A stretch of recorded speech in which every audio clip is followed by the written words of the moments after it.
Our focus today is kind of a China update. There were some new numbers that indicated that China is now at 70,000 vehicles per month. In September, the number was in the early 50,000s. So if you combine this with some of the other data points coming out of China these days, a very interesting thing is showing up suggesting China is likely to do around 1.2 to 1.3 million vehicles in 2022. And that number of vehicles combined with the other factories means that Tesla ends up with an amazing banner year. This is Greg for Teslafaninsight. Thanks once again for joining us. If this is your first time, welcome. If you're a repeat visitor, welcome back. We also want to thank our Patreon supporters. If you enjoy this show and would like more information on better investing and trading, please join us on Patreon. We want to also note this is a copyrighted broadcast. So there's a mystery going on for Tesla relative to China that I think is sort of worth our discussion, and that is that it's sort of highlighted by the latest number. So there were 70,000 vehicles that were produced in China or the Shanghai factory this month. If you recall, the first quarter of this year, Tesla actually produced 184,000 vehicles. So it gives you a flavor for kind of what's happening with the numbers. So there are a couple of things that got us flowing towards this question mark zone. The first item was that there's a shipping company partially owned by Hyundai, and Tesla signed a $420 million deal with that company for shipping cars out of Shanghai into Asia and into the rest of the world. So there's some perhaps faulty math you could do. If you take $420 million divided by $500 a car, it works out to about 850,000 vehicles. So this is a really kind of interesting circumstance. If you want to move cars efficiently around China, the cheapest route is by water. So in theory, you could go north towards Beijing or you could go south towards Hong Kong, but there's a lot of water interface that would make sense for vehicles leaving Shanghai. So in theory, there's allegedly a 60-40 ratio going for the factory. 60% of the vehicles are being sold locally and 40% are being shipped out.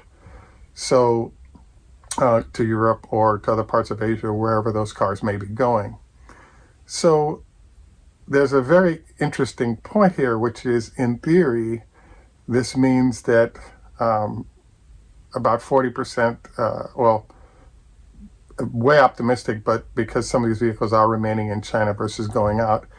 But in theory, their shipping plans for China are about 850,000 vehicles, which means that they're expecting to produce somewhere between 1 and 1.5 million vehicles at this time, because the ratios I just described to you kind of fit that.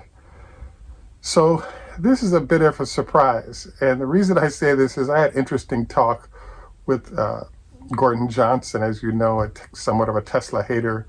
And Gordon was saying that the expectation was that in 2022, Elon/Tesla would produce no more than between 1.4 and 1.6 million vehicles for the entire company. And what our numbers are suggesting is if you watch the way China's ramping their numbers, it's pretty much 20,000 vehicles, call it every other month that they jump the number of cars that they're building. So sort of the way things are going by, let's say, late January, mid-February, their run rate is going to be 90,000 vehicles a month. And there's no sign that they're deciding we're going to stop growing the vehicle count produced, because there's a huge backlog, and they're the lowest cost producer of all. So if they continue their current run, where sort of every other month they jump 20,000 vehicles in terms of the numbers that they're producing each month, this gets us into that June timeframe. So we're at 90 in February, um, uh, March, April, late April, we end up at 110,000 vehicles. And sort of we run along this to 130,000 vehicles by June, possibly, 150, 180 times 6 months. So the numbers aren't easy to know because of this process. Tesla did put up another $180 million to expand the Shanghai facility. The plan Elon had to simply build another factory doesn't seem to be happening. The trend or trajectory of things right now is for Tesla to simply keep expanding the Shanghai facility and use or multimodal, be it train, truck, or boat, to move those vehicles around. So,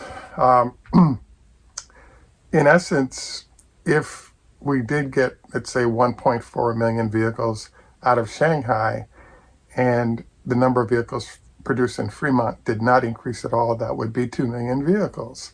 But you can see from the numbers that the production volume from Fremont continues to grow as well. So it's my belief then that we end up at about 2 million vehicles between China and Fremont without the other factories being considered. So now if we add in 2 to 500,000 vehicles out of those two plants over this year, Tesla ends up with a, way above 100% growth in vehicles, heading towards, 125%. So the stock/company is relatively discounted in its price. So we wanted to kind of take a look at this because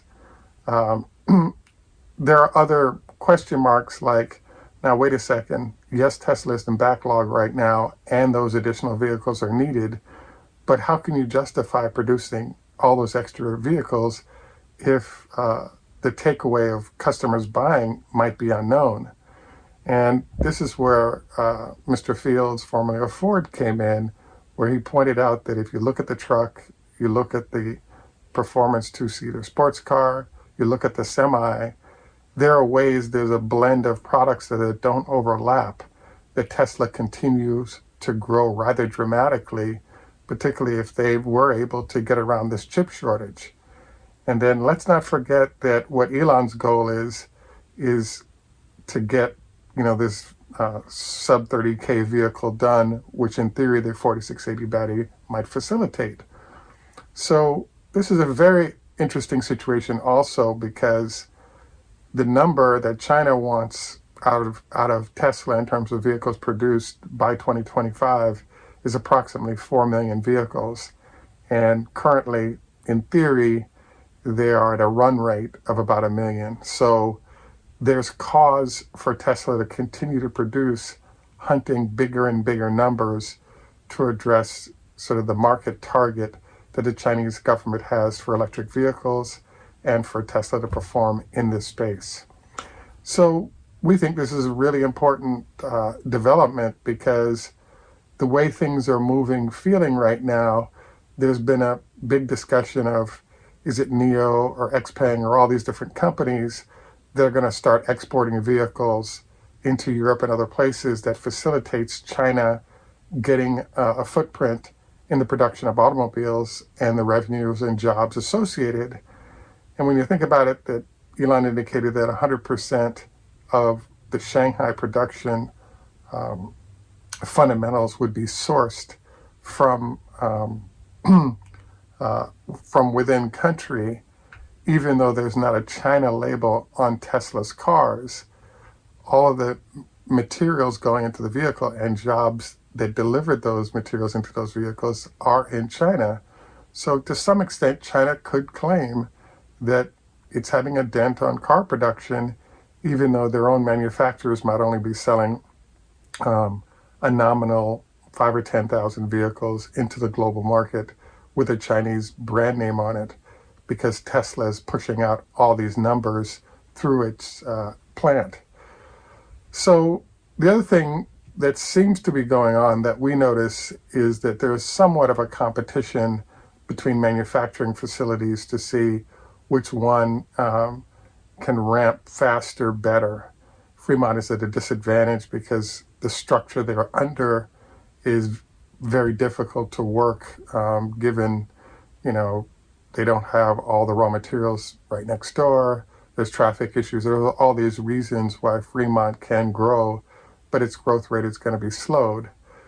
China seems to be saying, we don't care what happens in Austin or what happens in Berlin. We're going to be sort of the dominant manufacturing facility for the company globally. And they're demonstrating that with how fast the facility is growing, how well the vehicles are selling in China and other places, and the cooperativeness with all entities involved to facilitate this. One of the lurking questions that we're only going to find out as we see these numbers relative to what's happening is, as you know, Tesla is investing another 180 million to increase production in the Shanghai facility. And so, in theory, this could have gone into the start of another facility at another point in the country, which they have not chosen to do. So from everything that we're gathering from all of this, this means that, on a bear case, Tesla ends up with just under 2 million vehicles for 2022. On a bull case, because we're getting 2 million vehicles from Shanghai and Fremont by themselves, we're looking at 2.5 to 3 million vehicles in 2023 becomes a real possibility because of how the ramping schedule is working in China in particular, and the fact that, as we've discussed numerous times, both of the new facilities in Austin and in Berlin are 3 times the size. So we think this is going to be awesome as the market gets a good understanding of all these numbers and how it's going to hit Tesla's growth and profit revenue. And we think it portends great things for the company as we go forward. So we look forward to keeping you up to date on what's going on in China. Invite you to review the numbers we've thrown out in terms of number of vehicles being shipped. I mean, in theory, if you're shipping vehicles, the European cost of shipping would be greater than local within China or within Southeast Asia shipping. So there's some numbers that you have to bounce around there to truly get this down, but it makes it clear that the company is anticipating some very big numbers coming out of China for the year, and they're planning for it in many ways for it to happen. So again, we look forward to your constructive comments. We do have some SpaceX shares if there's interest. This is Greg for Teslafaninsight. Tschüss, au revoir, Lihitrot, Hebrew, Hoda Hafez Farsi, Namaste Hindi, Arrivederci Italian, Hey Do Swedish, good day our friends in Australia, Asante, hello in Swahili, and in Jamaica we say enough respect, walk good man. Thanks for joining us. Have a great day, and bye for now. Our health tip today, as a reminder, is do not go to bed within 2 hours of eating, preferably 4 hours to let the food digest, which avoids acid reflux or other challenges. Have a great day. Thanks once again for joining us, and we look forward to your comments.